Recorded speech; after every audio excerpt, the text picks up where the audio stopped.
What's the meaning of atom?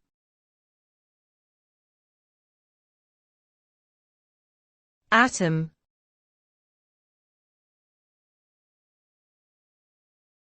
Atom.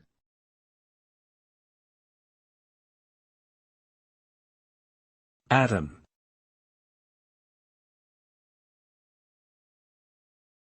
Atom.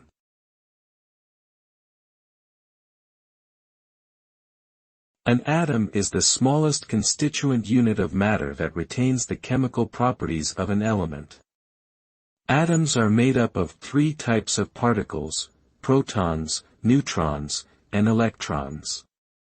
Protons and neutrons are located in the nucleus at the center of the atom, while electrons orbit around the nucleus in shells. The number of protons in an atom's nucleus determines its atomic number and therefore the element it represents. Atoms can combine to form molecules, which are the building blocks of all substances.